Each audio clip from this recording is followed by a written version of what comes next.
नमस्कार. मधुबन गार्डन या चॅनलवर आपलं स्वागत आहे. मंडळी, तुम्हाला असं एखादं कॅक्टस माहिती आहे का, ज्याची भाजी केली जाते किंवा जे खाण्यासाठी वापरतात? होय, आहे असं एक कॅक्टस ज्याचं नाव आहे माकडशिंगी. माकडशिंगी हे एक खाण्यायोग्य असलेले लोकप्रिय कॅक्टस आहे.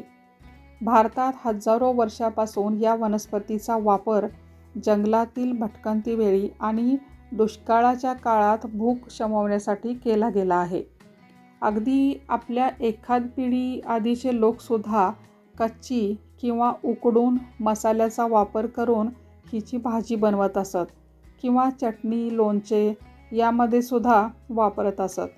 तर इतर काही देशात या वनस्पतीचा अर्क स्वरूपात पूरक आहार म्हणून आजही वापर करतात. आजच्या व्हिडिओमध्ये याच वनस्पतीबद्दल अधिक माहिती जाणून घेणार आहोत. सह्याद्रीतील डोंगरदऱ्याच्या कुशीत लपलेल्या अनेक खास वनस्पतींपैकी ही एक सुंदर आणि तितकीच औषधोपयोगी वनस्पती आहे. ही वनस्पती तिच्या भूक शमवण्याच्या आणि वजन नियंत्रणात ठेवण्याच्या वैशिष्ट्यपूर्ण गुणधर्मामुळे जगप्रसिद्ध आहे. माकडशिंगी किंवा शिंदळ माकड असे काहीशी विचित्र स्थानिक नाव असलेली ही वनस्पती जेवणातील भाजीपासून ते कॅन्सरसारख्या दुर्धर आजारापर्यंत अगदी अमृत संजीवनी आहे असं म्हटलं तरी चालेल.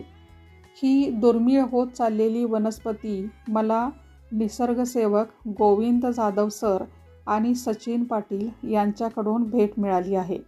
या अनमोल भेटीबद्दल त्यांचे मानावे तितके आभार कमीच आहेत. या वनस्पतीचे रोप लावण्यापासून ते बऱ्याच औषधी उपयोगांची माहिती आजच्या व्हिडिओमध्ये पाहणार आहोत.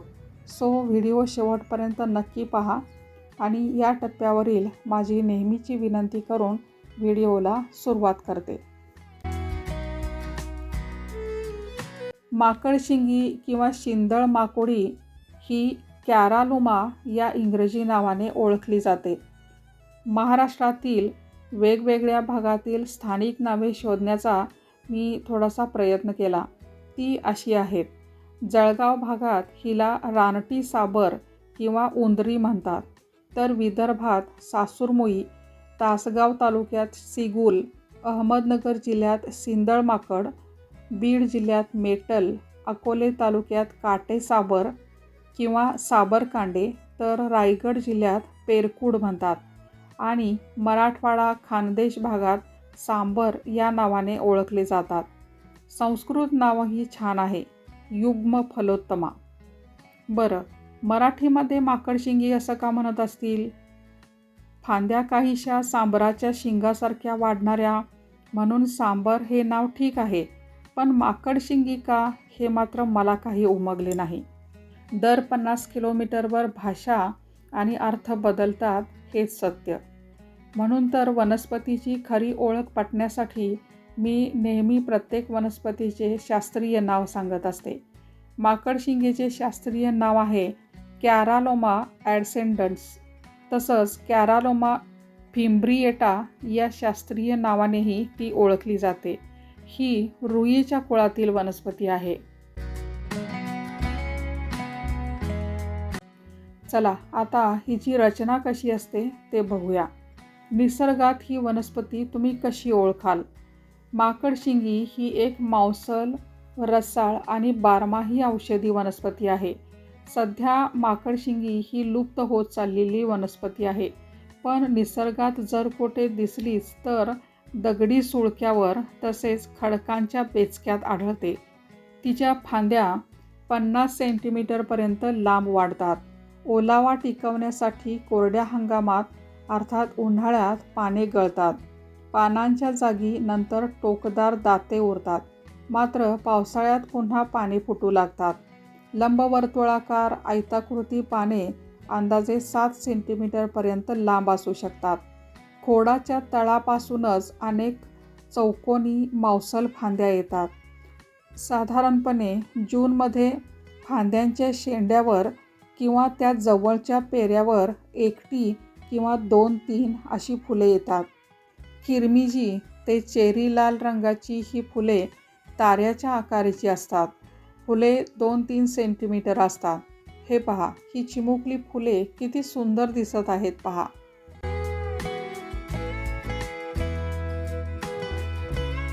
साधारणपणे वनस्पतीच्या फुलोऱ्याच्या काळानंतर शेंगा तयार होऊ लागतात.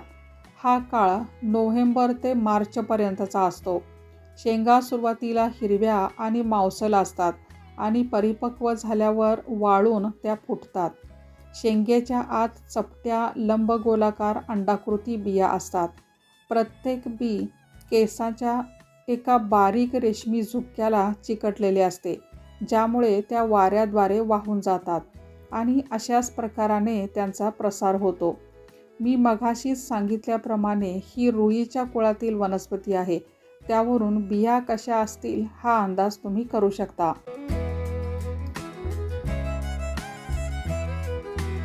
चार 5 महिन्यापूर्वी जानेवारीमध्ये मला याचे छानसे रोपटे मिळाले.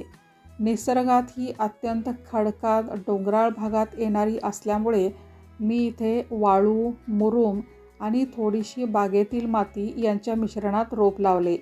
सुरुवातीला कुंडी सावलीत आणि रोप लागू झाल्यानंतर संपूर्ण दिवसभराचे ऊन मिळेल अशा ठिकाणी ठेवली.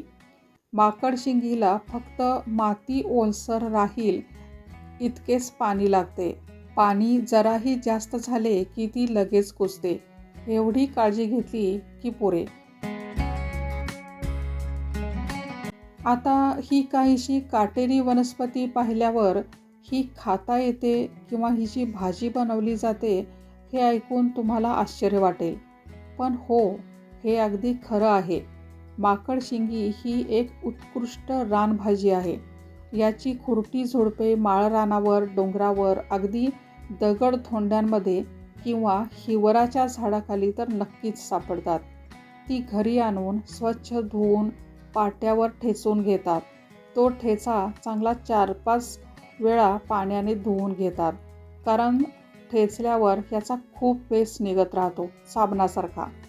मग हाताने तो ठेचा चांगला पिळून घ्यायचा आणि हिरवी मिरची, लसूण, मीठ यांचं वाटण करून तेलात जिरे, मोहरी घालून फोडणी करून त्यात मिरची लसणाचं वाटण टाकून मग ही भाजी टाकायची आणि मंद आचेवर झाकण ठेवून शिजवून घ्यायची. चव म्हणाल तर कोणी म्हणतं खूप भारी लागते, तर कोणी म्हणतं सुरुवातीला किंचित कडवट पण नंतर छान चवदार लागते. ही रानभाजी असली तरी मी ती आत्ता करून दाखवणार नाही आणि खाणारही नाही. त्यापेक्षा त्याची रोपे बनवून प्रसार करणं आवडेल मला. रानावनात फिरत असताना भूक लागली तर ती शमवण्यासाठी याचा उपयोग करतात. याचे कोवळे कोंब खातात. सुरुवातीला कडू पण नंतर गोड लागून फ्रेश वाटते. मुख्य म्हणजे लवकर भूक लागत नाही. म्हणूनच माकडशिंगीला भूक लाडू, तहान लाडू असंही म्हणतात. पिढी दर पिढी चालत आलेल्या ज्ञानाचा वापर करून माकडशिंगीचा प्रत्यक्षात जो उपयोग केला आहे असे काही उपयोग मी सांगते. माकडशिंगी ही मूळव्याधीसाठी सगळ्यात जास्त उपयोगी आहे. मग ती खाऊच्या पानातून घ्या, ताकातून घ्या किंवा केळाबरोबर घ्या किंवा 3 दिवस सकाळी उपाशीपोटी याचा रस पिला तरीही मूळव्याध कमी होते. ही वनस्पती मुख्यतः वजन कमी करणे आणि भूक नियंत्रणात ठेवणे म्हणजेच weight loss and appetite suppression यासाठी वापरली जायची. कारण यामध्ये प्रेग्नेन ग्लायकोसाइड्स या नावाचे सक्रिय घटक असतात, जे मेंदूला पोट भरल्याचा संदेश देतात. त्यामुळे वारंवार भूक लागण्याची आणि खाण्याची इच्छा कमी होते. शरीराला थकवा न जाणवू देता नैसर्गिक ऊर्जा प्रदान करते. म्हणून पूर्वी दुष्काळी परिस्थितीत ही वनस्पती नेहमी जवळ ठेवत असत. अजून इतर उपयोग सांगायचे तर भाजून रस काढून त्यात गूळ टाकून हा रस सकाळी रिकाम्या पोटी पिल्यावर शरीरातील कफ आणि दमा कमी होतो. सिंदळ माकड नावाची ही वनौषधी किडनी लिव्हरच्या रोगासाठी उपयुक्त आहे. माकडशिंगीचा चीक गरम करून कान आणि दातदुखीसाठी सुद्धा वापरला जात असे. सांधेवात, सांधेदुखी यावर गुणकारी आहे. शरीरातील उष्णता आणि पित्तविकारांवर रामबाण उपाय, तसंच शुगरसाठी सुद्धा उपयोगी आहे. माकडशिंगीचा उपयोग जखम बरी होण्यासाठी तर होतोच, शिवाय पूर्वी विषारी कोळी, विंचू, साप चावल्यानंतरही याचा वापर करत असत. खूप गुणकारी आहे. जर शरीरावर कुठे एखादी गाठ झाली असेल तर याच्या शेंड्याकडचे तुकडे काढून थोडेसे मीठ घेऊन बारीक करून घ्यायचे. पाणी वापरायचं नाही. हा लेप दिवसातून 3 वेळा गाठीवर लावल्यास पुढील 2-3 दिवसात ती गाठ फुटून जाते. माकडशिंगी शीत गुणधर्माची आहे. पोटात आग होणे, तोंडाला चव नसणे यासाठी गुणकारी आहे. ही डोंगरी कोरफड शुगर पेशंटसाठी खूप फायदेशीर आहे. घसा बसला असेल तर माकडशिंगीच्या सेवनाने लवकर गुण येतो. खोकला, सर्दी, पडसे यावर लाभदायी आहे. खोकल्यासाठी वापरताना याचा एक तुकडा ज्वारीच्या पिठाचा लेप लावून शेकून घेतात. नंतर मधल्या गराचा चमचाभर रस घेऊन त्यामध्ये चवीपुरता लिंबूचा रस आणि मीठ टाकून खाल्ले तर खोकला त्वरित कमी होतो. आपल्या 1-2 पिढ्या आधी व्हॅसलीन किंवा बॉडी लोशन कुठले असायला? मग थंडीच्या दिवसात लोक रात्री याचा चीक हातापायांना लावत आणि दुसऱ्या दिवशी हातपाय स्वच्छ करत असत. या चिकामुळे त्वचा मऊ व्हायची. काही ठिकाणी शेतकरी पण त्यांच्या तळपायांना पडणाऱ्या भेगांना हा चीक लावत असत. त्यामुळे पायाचे दुखणेही कमी व्हायचे. हे काटेरी असल्यामुळे पूर्वीच्या काळात घराला जंगली जनावरांपासून संरक्षण म्हणून चहूबाजूनी याचेच कुंपण असे. फक्त माणसांसाठीच नव्हे तर जनावरांच्या कित्येक आजारात सुद्धा सिंदळ माकडीचा उपयोग करत असत. तसंच जंगलात ससे, हरिण हे प्राणीही ही वनस्पती खातात असंही माझ्या वाचनात आलं. असे अजून भरपूर उपयोग सांगता येतील, पण थांबूया इथेच.